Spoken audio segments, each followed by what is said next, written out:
आप सभी को राधे राधे, जय श्री कृष्णा, जय श्री राधे। आज हमारे बीच एक बहुत ही खास मेहमान मुझसे मिलने आए हैं। और जैसे कि आप सब लोग जानते हैं कि मैं वृंदावन धाम में शिफ्ट हो चुका हूँ, तो आपको पहले इनसे मिलवाते हैं। भाई राधे राधे। और हाथ में काउंटर है, और मेरे ख्याल में आपको बताना चाहूंगा कि 3.5 या 35 हजार के आसपास इनका नाम जप है, जो ये राधा राधा जप रहे थे। और सबसे बड़ी बात कि एक मुस्लिम धर्म से है, और इनका नाम है अकरम खान जी। तो भाई राधे राधे। और सबसे बड़ी बात ये बताओ कि आप कैसे हो? कोई सनातन धर्म में आता है, इस्लाम को छोड़ के, वो कैसा हो सकता है? ये आप लोगों से अच्छा कौन समझ सकता है? तो भाई एक बात बताओ, काफी लोग होंगे सोचेंगे कि भाई मैं ढोंग कर रहा हूँ, या व्यूज के चक्कर में मैं आपको बुला कर ले आया हूँ, टोपी पहना के मैंने आपको खड़ा कर दिया। तो पहले तो आप प्रूफ दो कि आप मुस्लिम हो कि नहीं हो। तो आप ये बताओ कि कोई कलमा वगैरह सुना दो। ला इलाहा इल्लल्लाह मुहम्मद रसूलुल्लाह सल्लल्लाहु अलैहि वसल्लम। चलो भाई, कलमे से प्रूफ होता है, क्योंकि मैं पहले उसी धर्म से आया हुआ हूँ, तो मुझे तो इस चीज का पता ही है।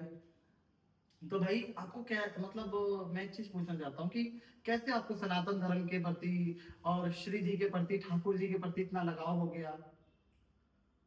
श्री जी के प्रति मतलब राधा रानी के प्रति आपको कैसे, मतलब आपको लगा कि सनातन धर्म अच्छा है, या क्या अच्छा लगा आपको सनातन धर्म में? सनातन धर्म में सारे कुछ अच्छा है। इसमें बस हम किसी का मतलब वो नहीं होता क्या, मारना, किसी की हत्या करनी, मुर्गे काटना, बकरे काटना, सबसे बढ़िया सनातन धर्म ये था। इसमें प्यार है, मोहब्बत है, हिंसा है, सब चीज है। और राधा रानी में क्या है जो आप राधा राधा जब कर रहे हो? राधा रानी में सब कुछ है, जीवन ही राधा रानी है। क्या बात है। और और शिव जी की बड़ी कृपा है। आपके ऊपर तो विशेष कृपा होती है, जो धाम में, वृंदावन धाम में खड़ा है। और विशेष करके मुझे ऐसा लगता है कि जो सनातन में रह के कृष्ण भक्ति कर रहा है, ये श्री जी की भक्ति कर रहा है, तो वो हिंदू है तो वो कर रहा है। पर जो मुस्लिम धर्म से आके ये चीज कर रहा है, तो मैं ये कहता हूँ कि वो स्वयं तो खुद चुन नहीं सकता, उसको कहीं ना कहीं लाडली जी और श्री जी चुनती हैं इस चीज के लिए। तो आज भाई को चुना। और मैं आप लोगों को एक बात और भी बता दूं, ये भाई बेचारा मुझे काफी टाइम से फोन कर रहे हैं, और मुसलमानों पे मुझे भरोसा नहीं होता, और कह रहे भाई मुझे रख लो, आप अपने पास रख लो, अपने पास रख लो। देखो भैया, मेरे पास तो खुद की रहने की जगह नहीं है। मैं अपना गुजर बसर कैसे करता हूँ, आप सब लोग जानते हो। मुसलमानों की धमकियां, उनके टोटके टोने, ये सब चीज मेरे ऊपर हो चुकी है, और मेरा शरीर खुद अस्वस्थ रहता है। और दूसरी बात ये कि मेरे पास इतना सामर्थ्य नहीं है, और मैं आप लोगों से एक चीज की हेल्प भी चाहता हूँ कि कहीं आप सब लोग मिलके हेल्प कीजिए, ताकि इस भाई की मैं हेल्प करूं। एक छोटी सी पोटली रखा भाई ने, उसमें शायद एक कपड़ा है, और ठंड का समय है, और भाई ने यही घर से पहनकर भाग के, घर वालों ने निकाल दिया भाई को, है ना। और मेरे पास बेचारा रोते रोते फोन किया, अभी मैं घर भी मेरे आया यहाँ पे, तो भाई रो रहा था, बहुत ज्यादा भाव में था। मैंने कहा चलो कोई नहीं, तुम टेंशन मत लो, जितना मेरे से हो पाएगा, जो भी मेरी औकात होगी, उसके हिसाब से मैं भाई की हेल्प भी करूंगा। और मैं बस एक चीज और भी कहता हूँ, आप सब लोगों से हाथ जोड़ के रिक्वेस्ट है, आप लोग प्लीज वीडियो को शेयर कीजिएगा, ज्यादा से ज्यादा इस वीडियो को शेयर कीजिएगा। क्योंकि मैं एक चीज कहता हूँ कि आप लोगों के बिना, हम जैसे लोग जो आते हैं इस्लाम को छोड़ के, वो हम कुछ भी नहीं है। अगर हिंदुओं का सपोर्ट नहीं रहेगा, मुसलमान हमें करता नहीं है, और हिंदू तो आधा हिंदू तो मेरा विरोध भी करता है, जो आप लोग चाहने वाले चंद लोग हैं, उनकी वजह से हम लोग मतलब थोड़ा सा ये कह सकते हैं कि हमारे को कॉन्फिडेंस बढ़ जाता है। आप लोग सपोर्ट जरूर कीजिएगा। और मैं इसमें नीचे अकाउंट नंबर भी डालूंगा, आपको जो हेल्प करना हो करना, ताकि भाई को मदद कर सकूं, और एक छोटा सा रेंट का कमरा में दिला सकूं। प्लीज मेरी आप सब लोगों से विनती है, क्योंकि मेरे पास इतना व्यवस्था और इतना विरोध नहीं होता, जितना होता है वो मैं संतों में लगा देता हूँ, शादियों में लगा देता हूँ। बस आप लोगों से यही कहना चाह रहा था, और मैं आगे भाई से बात जारी रखता हूँ। तो भाई एक बात बताओ, अब घर वालों ने तुम्हें, मतलब जैसे तुम मुस्लिम होके भक्ति कर रहे हो, नेचुरली घर में सबको दिक्कत होती है, क्योंकि एक मुसलमान जो है, अगर वो मर्डर कर देता है तो भी अल्लाह उसको माफ कर देता है। अगर वो किसी बहन बेटी का रेप कर देता है, तभी अल्लाह माफ कर देता है। पर अल्लाह सिर्फ नहीं माफ करता, कि मतलब मूर्ति पूजना ये सब। तो घर में कैसा रहा आपका? घर में तो फिलहाल तो मने करे सबके अलग अलग थे, भगत बन गया, वो बन गया, काली पूजा करे, वो करे, लेकिन शिव जी की बड़ी कृपा है, चमत्कार बहुत दिखे हैं। शिव जी ने मुझे दर्शन दिए, बालाजी के मुझे दर्शन हुए, मेरा माना मनाली में 4 बार सपने में दर्शन हुए। अच्छा, आपने लाइफ प्रेमानंद जी बाबा से मिले हैं? जी जी, लाइफ भी मिला 2 फीलिंग का। अच्छा, 2 बार देखो बाबा के भी दर्शन भाई कराया। तो भाई ऐसे क्या चमत्कार अनुभव, श्री जी का क्या चमत्कार अनुभव हुआ? श्री जी का बहुत चमत्कार हुआ। जैसे कुछ बताना चाहो, ताकि और भी लोग या सुनने वाले। आप बता सकते हो कि क्या चमत्कार आपके साथ हुआ था? क्योंकि देखो भाई भाई घबरा रहे हैं, इनके लिए ये सब नॉर्मल नहीं है, पहली बार है। तो देखो मैंने वैसे बोला था कि भाई अपनी समस्या बताओगे तभी लोग सुनेंगे और तुम्हारी हेल्प हो पाएगी। तो भाई बताओ क्या मतलब कुछ ऐसा चमत्कार बताओ जो आपको दिखा हो, जैसे बाबा प्रेमानंद जी बाबा की बता रहे हो कि सपने में दर्शन हुए। सपने में 4 बार दर्शन हुए। उन्होंने जैसे कि दर्शन हुए सपने में, मेरे मन में राज में हो जाए कि जो मेरे पास आए, आगे मेरे कंधे पर उन्होंने हाथ रखा, उन्होंने कहा राधा राधा जपो। फिर दोबारा मुझे दर्शन हुए, उनके मन में खिचड़ी खिला रहा हूँ, खिचड़ी का जो भोग लगता है संग भी है, तेरे मन में महाराज में खिचड़ी पवा रहा हूँ। फिर मुझे तीसरी बार उनके दर्शन हुए कि मैं पहाड़ों पे चढ़ रहे, मैंने कहा उन्हें वहाँ कार मंगा दो आपके लिए यात्रा के लिए, उन्होंने वहाँ कार नहीं मंगाई, पैदल ही यात्रा करनी। मुझे दर्शन हुए, मुझे बालाजी महाराज के भी दर्शन हुए। बालाजी के कैसे हुए? बालाजी के मुझे आमने सामने दर्शन हुए।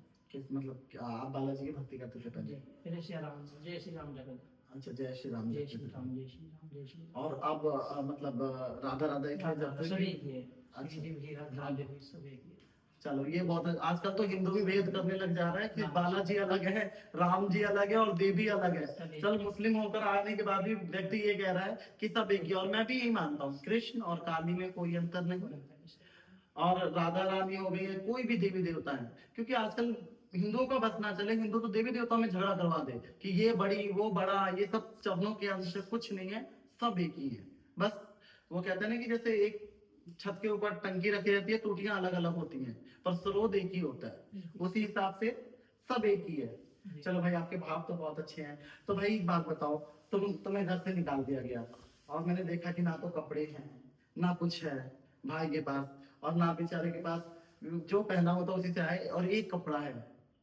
बहुत मुझे दुख होता है इन सब चीजों को देखकर कि गवर्नमेंट भी एक्स मुस्लिमों के लिए कुछ नहीं करती, और आप लोग भी जहाँ पे भरा हुआ है वहीं पे भरते हो। जो कथावाचक हजार हजार करोड़ों पे जाके बैठ जाते हैं वो आपको अच्छे लगते हैं, और जो सच में अगर संतों की सेवा कर रहा है या वो कुछ कर रहा है कार्य, तो वो बिल्कुल डाउन हो जाता है, अपना सब कुछ बेच भी देना तब भी उसको कोई हेल्प करने के लिए तैयार नहीं होता, और ऊपर से उस पर इंजाम अलग हो जाती है कि भाई तू तो उसको लेके खा रहा है या वैसे कर रहा है। तो सब लोगों से यही मुझे कहना है कि इस तरीके के लोगों की हेल्प करना चाहिए। ये लोग ऐसे लोग हैं जो अपना घर परिवार सब श्री जी के भरोसे छोड़कर आते हैं। आप लोग अगर नहीं इनको हेल्प करोगे तो कौन करेगा? हर एक नुक्कड़ पे मुल्ला खड़ा है मारने के लिए इनको, हर जगह से। मैं मेरे इससे ज्यादा इनका दर्द भाई का कोई नहीं समझ सकता, क्योंकि मैं इस चीज से गुजरा हुआ। और भाई किस फेज से गुजर रहा है ये मुझे भी देखने में देख के बड़ा दुख हुआ, क्योंकि भाई देखो ऐसा आजकल क्या चल रहा है कि कुछ मुसलमान भी मंदिर में घुस रहे हैं फ्रॉड करके। अब ये भाई बेचारा इसके अंदर भक्ति है, कोई देखेगा नहीं, और उसको लेके लोग उल्टी सीधी बातें बना देंगे। तो इसके भाई की इसलिए ये वीडियो बनाया कि कहीं भी ये भाई जाके दिखा सकता है। तो भाई एक बात बताओ, अब तुमने क्या ठाना है कि धाम में आके ये दो जोड़ी कपड़े लेकर धाम में ही रहना है? धाम में रहना, श्री जी के चरणों में छोड़ के नहीं जाना? छोड़ के नहीं रहना।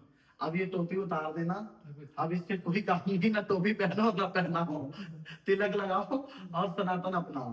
तो भाई आगे का और मतलब क्या सोचा आपने कि मतलब ये साधु बनना है या मतलब बैराग्य अपनाना? वैराग्य अपना आप शादी नहीं करनी, शादी नहीं शादी नहीं करनी। करनी, श्री जी के चरणों में जीवन। बहुत सुंदर भाई के भाव सुन के सच में रोंगटे खड़े हो रहे हैं। और मैं भगवान से यही कहता हूँ कि भगवान ठाकुर जी राधा रानी इनके भावों को देखें और इन्हें और आगे लेके जाए। और सभी लोगों से रिक्वेस्ट है कि भाई जब मुझे मिला था ना तो एक ठंड, अभी मैं लेकर जब आ रहा था तो ठंड में एक स्कूटी में कांपता हुआ बेचारा, और ना कोई कपड़ा ना कुछ, श्री जी के भरोसे 6 दिन से अनिरुद्धाचार्य जी के वहाँ मतलब जो उनका हॉल है वहां सो रहा है, बिना कंबल के बिना उसके। बहुत दुख हुआ मुझे देख के। और आप सब लोगों से मेरी यही अनुरोध है कि आप सब लोग हेल्प कीजिएगा ताकि भाई को एक पोर्टिकल किराए का रेंट का कमरा दिला सकूं, क्योंकि मेरे पास तो खुद का अपना नहीं है तो मैं भाई को कहाँ ही दिला पाऊंगा।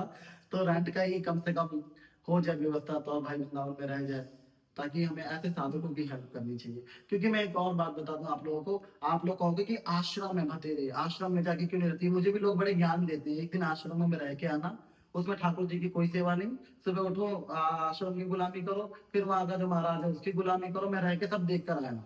जितना इंडिपेंडेंट रह के आदमी जितना नाम जप कर सकता है, जितनी भक्ति कर सकता है, आश्रम में रह के नहीं कर सकता। ये मैं दावे के साथ कह रहा हूँ। कई जो आश्रम होंगे वो सही होंगे, उनकी नहीं कह रहा हूँ, अधिकतर ज्यादातर यही है। अभी एक माता जी, एक बहन का केस आया था, वो बहन अपना परिवार लेकर आश्रम में चली गई थी।